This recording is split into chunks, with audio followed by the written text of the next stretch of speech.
আসসালামু আলাইকুম এভরিওয়ান। কি সবাই আমাকে ভুলে গেছেন তাই না? হ্যাঁ, আমি তোমাদের সেই দীপু ভাই, যার গল্প আপনারা ইউটিউব এবং টিকটকে শুনেছেন। মনে পড়ে অন্ধমের ভালোবাসা, মনে আছে সিনিয়র ম্যাম গল্প, তোমার প্রতি অনুভূতি গল্প। হয়তো এখন আর কারোরই তেমন একটা এই গল্পগুলোর কথা মনে নেই। সে যাই হোক, আমি আবারও তোমাদের মাঝে গল্প নিয়ে ফিরে আসতে চাই। তোমরা যদি আমাকে আবারও সেই আগের মতো সাপোর্ট করো তাহলে। আসলে অনেকদিন হলো আমি টিকটকে গল্প আর কন্টিনিউ করি না। গল্প ছাড়লেও দুই একটা পার্ট ছেড়েই আবার অফ করে দিই। এর জন্য তোমরা অনেকেই আমার উপর রেগে যাও, কিন্তু আমি যদি বলি এর জন্য তোমরাই দায়ী, এখন মাথায় প্রশ্ন আসবে আমরাই কেন? তাহলে শোনো, এই যে তোমরা আগে আমাকে যেমন সাপোর্ট করতে, এখন কি করো?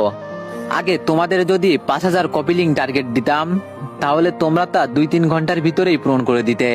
আর এখন 200-300 কপি লিঙ্ক করতেই কষ্ট হয়ে যায়। আর তার থেকে বড় কথা, গল্প ছাড়বো কিভাবে? যেভাবে গল্প কপি হয় তার বললাম না। তো তোমাদের কাছে আমার লাস্ট কিছু কথা।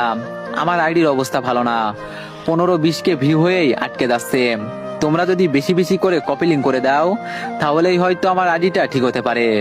আর হ্যাঁ, তোমরা যদি চাও আমি তোমাদের থেকে চিরতরে বিদায় নিই, তাহলে কমেন্টে বলে যেও। তাই লাস্ট বারের জন্য বলতে চাই, আমি আমার এই ভিডিওতে আমার ভালোবাসার 10,000 মানুষকে দেখতে চাই। হতে পারে এটাই আমার শেষ ভিডিও।